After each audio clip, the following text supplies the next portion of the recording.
to properly structure and reposition. To honor me at 88, I was 88 last birthday.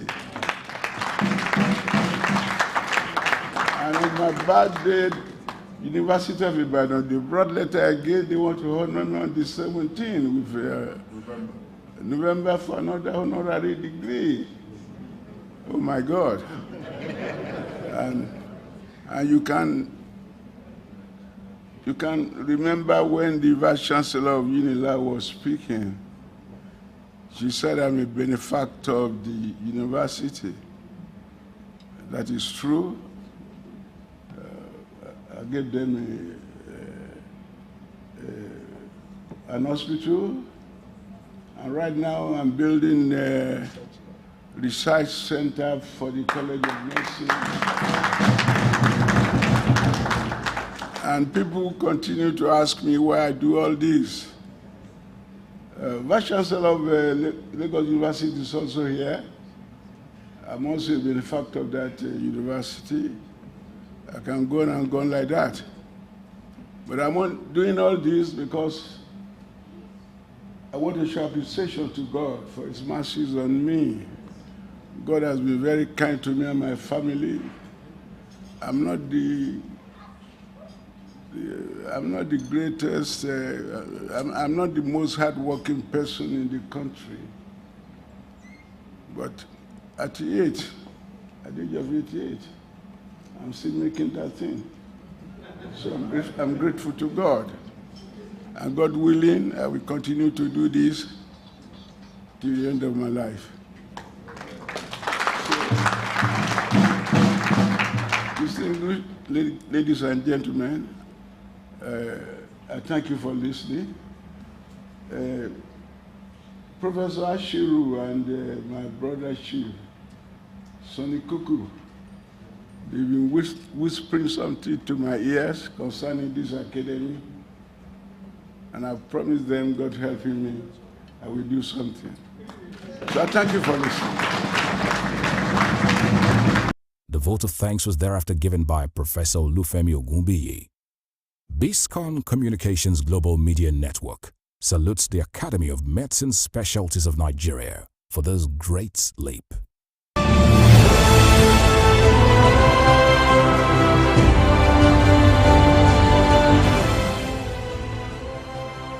Prince B.C. Olatilo, foremost Nigerian multilingual broadcasting legend, ascends the 7th floor graciously on Wednesday, 20th of December 2023. The celebration begins with a birthday lecture on Thursday, 14th December 2023 at the Shehu Musa Yaradua Center, Abuja at 12 p.m. The theme for the lecture is Broadcasting in the Digital Age, Challenges and Prospects for Nigeria, to be delivered by Dr. John Momo, ON, Chairman, Channels Media Group.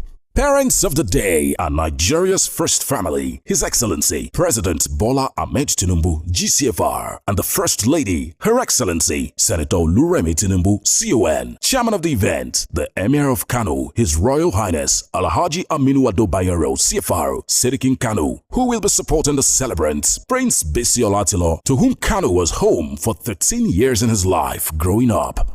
Prince B.C. Olatilo's memoir will be presented by Sir Dr. Kessington Adebukola Adebutu, CFR.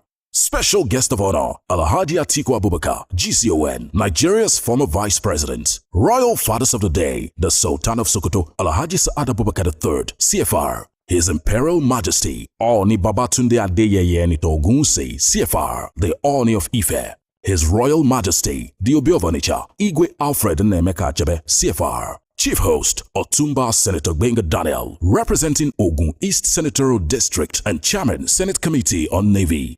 All hail Prince B.C. Olatilo, the man of the moment, who ascends the 7th floor graciously. Here is the breaking news of the moment. Biscon TV, the most exciting 24-hour general interest television station, parading cutting-edge programs in news, sports, politics, business, foreign news, fashion and style, entertainment and lifestyle programs, Biscon movies and more, has been moved to channel 144 on GoTV. Our programs begin daily with Biscon Breakfast Bubble (BBB), featuring newspaper review and interviews on trending issues. Biscon Roundtable is our daily discussion program on essential tips on life and living. Biscon TV broadcasts news 7 times daily from 7 a.m. to 11 p.m. Biscon TV can be watched in all parts of the country now on GoTV channel 144 and live streaming on Biscon TV on YouTube. Biscon TV live streaming on YouTube is the fastest growing, most watched 24-hour live streaming channel on YouTube. Remember, Biscon TV has been moved from channel 108 to channel 144 on GoTV. Biscon TV. Interactive, engaging, and unconventional.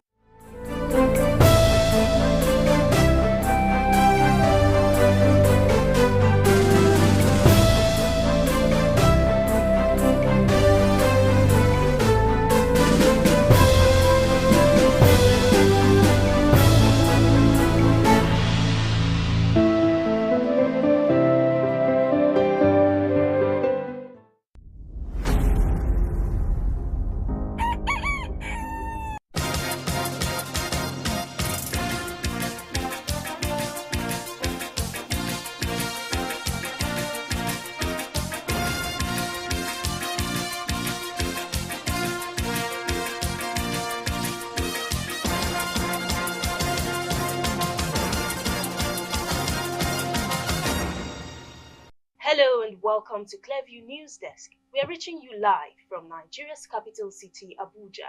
First, the headlines.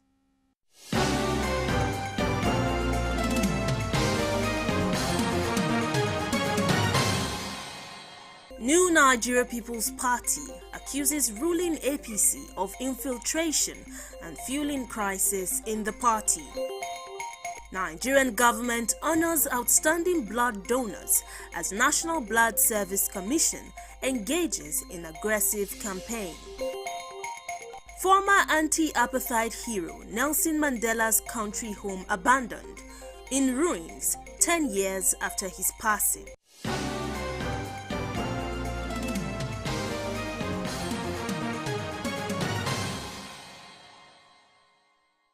I am Gloria Atta with these and more. Welcome.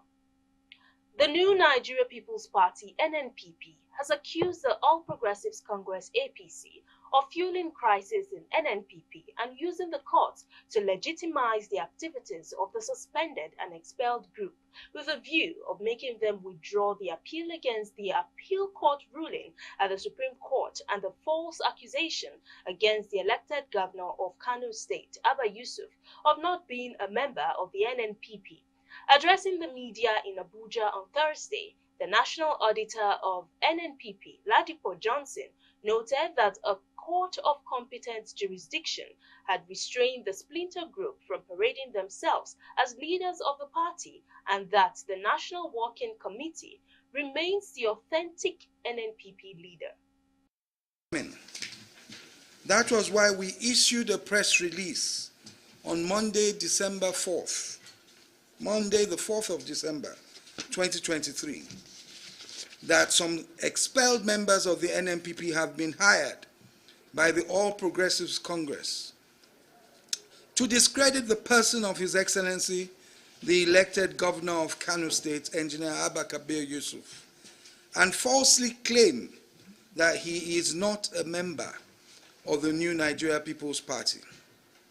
They have been mounting pressure on INEC to recognize their illegal association without success.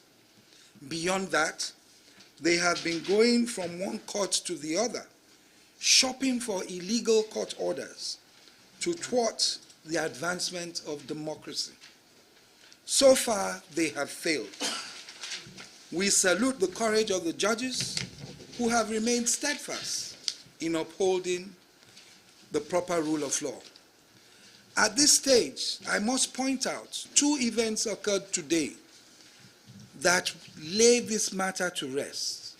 Firstly, the relevant committee of INEC paid a visit to this National Secretariat this morning. I think it was 9 o'clock after 9, to conduct the normal verification exercise that they do with every party. They came here because this is the headquarters, this is the party, this is the party that they witnessed the convention of, and also subsequent NEC meetings. The National Working Committee of NNPP, however, lamented that APC is not interested in providing good governance for Nigerians, but are out to muscle out opposition parties and other institutions in the country. From the speech of the so-called World Press Conference by some Agbo Major and his cohorts, expelled members of the NNPP, you will see the language of the APC. All the sentiments in the speech were in favor of the APC. We are aware of the understanding between this group of expelled members of the NNPP and the APC. Well, we know that their next phase was to try to use the courts to legitimize their existence and then proceed to withdraw the NNPP and Abba Kabir Yusuf's appeal to the Supreme Court. This they will not be able to do by God's special grace. Our appeal to the APC is that they should face governance. They have used all means to grab power. As you know, the injunction by their leader was grab it, right? You know it, I don't know it. Grab it and run with it. But they have used all means to grab power. They should at least face governance. If they devote some 20% of the energy that they are dissipating in disturbing other opposition parties, then maybe things will be better. The Senate has expressed strong disapproval towards officers of the Nigerian Correctional Service due to their reported inhumane treatment of inmates in their custody. This reaction stemmed from a series of inquiries directed at the officers by lawmakers during the 2024 budget hearing with the National Assembly Joint Committees on Interiors. Clearview News correspondent reports that Senator Adams Oshiomhole, representing Edo North Senatorial District, had specifically asked for a detailed breakdown of the current inmate population and security dogs, as well as information on their daily feeding routines. We have seen the visuals. So it is not correct to tell us that you feed prisoners 3 times a day with 750. How? And you are listing tomatoes. I bought tomatoes yesterday. You are talking about beans. I bought beans the day before yesterday. You talk about rice. I bought rice last week. And I know the price. Yes. It's not only senator that I buy. Even you are buying. Looking at you, you look more better fed than us. Maybe because we are overworked here. So you all know the price of this item. So how can you look us eye to eye and tell us that you feed a man, a Nigerian, awaiting trial or even convicted with 750 naira a day, 3 times? What is the bottle of water? What is the cost? This water. They are entitled not just to water, they are entitled to clean water. This water is not a luxury. We are taking it because we assume it is clean and it doesn't carry waterborne diseases. So they are entitled to clean water. Meanwhile, Senator Ireti Kingibe, seemingly dissatisfied with the response received, raised concerns about the welfare of the inmates, querying the number of medical professionals and veterinary doctors available to care for both the inmates and the dogs.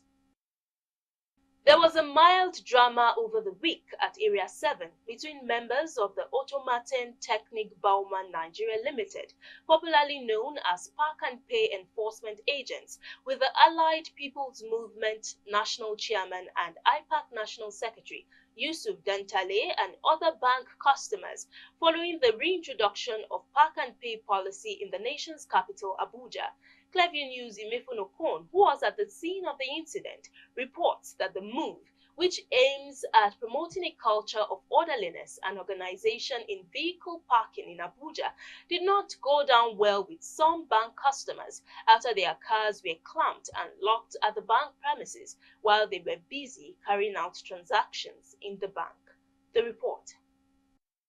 The Park and Pay policy was suspended in April 2014 after the High Court judgment stopped the FCTA from collecting fees from residents for on and off the street parking within the metropolis. The court added that the policy was not backed by law, but towards the end of former President Muhammadu Buhari's administration in May, the FEC granted approval for the revival of the street parking scheme in Abuja. At Area 7 in the heart of Abuja, there was fracas between Park and Pay enforcement agents with the Allied People's Movement APM National Chairman and IPAC National Secretary Yusuf Dantale and other customers as their cars were locked and clamped while they were still carrying out transactions in the bank. When we saw them doing this, I said, what happened? They say the bank were not supposed to park on the walkway. Fine. I said, it is the bank authority that asked me to park as their customer. Yes. They said yes, that they have been telling the bank not to allow vehicles to park here. I now ask them, am I now supposed to pay for to be punished for the offense of the bank if the bank is not supposed to park vehicles here and they have refused to listen to you? Lock the gate of the bank. You have the powers. I begged them, they said I should give them 5,000 naira bribe to lock my car. Give me the paper for the offense, let me know the offense I have committed. And then if it is for me to pay or I seek address in the court, I will do it. I called my lawyer, they wrote the paper for me. The paper, I don't know if the receipt is with you. Okay, fine, it's here. So where am I supposed to pay to? They said I have to go to the bank when they know the bank have closed. Okay. I brought cash to give them. They refused to take it. The bank have closed. Okay. You want to punish me unjustly as a Nigerian? Am I a slave in my own country? They refused. We were dragging. The lawyer was even begging, which account? Okay. They say, okay, this man say I can pay through transfer. When I check the account, I say, is this the name of the account? Can you confirm? They refused to answer me. But he said, as my lawyer, just go ahead and pay. Because of this account? Yes. This account, yes. So I now paid. And they said even after paying, they wouldn't unlock the car until the towing van take the car to their office and they will say no problem. We came to the bank to withdraw money from the POS. Unfortunately, when we are coming back from the POS, we discovered that our car has been locked. It's unfortunate that if actually the agency that are responsible for locking people's cars, you understand? If they have problem with the banks, they should sort it out with the banks, not the customers. Customer has no problem with them. So we are not happy. In his reaction, the managing director and the CEO of Park and Pay Enforcement Agent, Suleiman Adejo, before the reinforcement of the Park and Pay scheme in the FCT, the organization has carried out several sensitizations on the Park and Pay policy, but blames the fallout on non-compliance by the FCT residents. This is a walkway, and government have designated this walkway for the consumption of pedestrians. So the bank has no locals, the bank have no right to use this as a parking space. Because if car parks here, where do you want motorists to pass? You want motorists to walk on the road so that they'll be knocked off. We have done so many sensitization on this. We have written to Zenith, we have written to all the banks in this place. The idea of government is not to victimize any Nigerian. Do you understand? And these people have been empowered by law to do what they are doing. There's a signage on the major road, conspicuously positioned, and that signage is saying no parking. There's another signage by Fidelity Bank. It's no parking. The street is a no parking street. Because of the size of the road, government says nobody should park on the walkway. And if laws are made by government, it is the responsibility of citizens to respect the laws made by government. The Park and Pay policy, according to the Federal Capital Territory Administration, the initiative aims at decongesting the city and making motoring a more pleasant experience. Imefon Okon, reporting for Clever News. The Nigerian Army, through the Training and Doctrine Command, TRADOC NA, had on Tuesday, 5th December 2023, honored 35 officers with various awards. They are officers who excelled in the various examinations conducted by the Training and Doctrine Command, Nigerian Army for the year 2023. The event, which took place at the headquarters TRADOC Officers Mess Military Cantonment, Minna, Niger State, had in attendance the Chief of Training, Army Headquarters, Major General S.G. Mohammed, who represented the Chief of Army Staff, Lieutenant General Taurid Lagbaja. The merit awards were in different categories for different levels of the examinations conducted by the TRADOC NA in the outgoing year. They include the Chief of Army Staff COAS Commendation Award for Excellence from Lieutenant to Captain Practical Promotion Examination, awards for the best candidates per subject, and Captain to Major Practical Promotion Examination, as well as award for the Senior Staff Course Qualifying Examination, among others. With the slogan, Blood Donation, the real act of humanity, donate blood, give smiles, the National Blood Service Commission was out this Friday to honor blood donors for their act of humanity over the years as the Commission embarks on an aggressive campaign to create awareness on the need to donate blood. Clever News' Mercy A.K. Adewumi brings us details. In Nigeria, voluntary blood donation can be said to have recorded minimal success, owing to various factors related to people's attitude or myth around the process. Blood donation is an important aspect of healthcare worldwide, as blood donated or voluntarily collected is used as a life-sustaining or life-saving procedure in terms of offering intervention when required. Speaking through Anomobonaya, Director and Head of Teaching Hospital, the Minister of Health and Social Welfare, Muhammad Ali, noted some key importance of blood donation and issued a clarion call to all citizens to buy into the idea of blood donation. The problem we have in Nigeria is that people have strong aversion for blood donation. And you can only have blood in the blood bank when people agree to donate, to respond to postpartum hemorrhage, to respond to emergencies, and to respond to severe anemias in the hospital. A man will bring the wife to the hospital and will say the wife don't have blood and you need to be transfused. And the man will say, get blood and give to my wife. Where do we get the blood if we don't donate? We are encouraging the Nigerian masses to freely donate blood. When you donate a pint of blood, you have saved the life of another human being. Director General MBSC Zuberene said the major aim of the event was not just to honor donors, but to impress on citizens the importance of blood donation and to expand stakeholders' collaborations for blood donation across the country. The federal government is trying, as in the money, the allocation they give to us. We still need support from various organizations. We need the support of the media, especially our preaching to the people, to the world, to them, because without them we cannot succeed. Honored blood donors expressed their gratitude and urged Nigerians to key into the noble act. I see people die because they can't get blood. And I've also seen people saved because somebody donated blood for them. So it's something that I do atrociously. And also there are health benefits for a donor. It keeps you healthy, it keeps you light, it keeps you even younger itself. So it's something I advise everybody to do. I feel great. I think it's one of the best gifts you can ever give to anyone. I've donated blood for 76 times. I had another brother who was a sickler, So every time that he had crisis, we needed blood to transfuse him.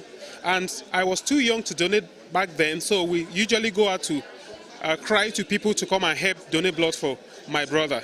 So when I came to Abuja eventually and the opportunity came, I took it and started donating blood, and since then I've not looked back. Awards and gifts were given to major stakeholders and donors as a way of appreciating their efforts. Mercy Ekiadomi, Clearview TV News. A decade after the passing of anti-apartheid hero Nelson Mandela, South African broadcaster ENCA has visited the home where the former president spent his sunset years and died, to discover that it has been abandoned and has fallen into disrepair. Pop star Michael Jackson, Oprah Winfrey, and former U.S. First Lady Michelle Obama were among the many high-profile guests former President Mandela hosted at the house located in the affluent Johannesburg suburb of Hoetown, parts of the derelict home, including an Madiba.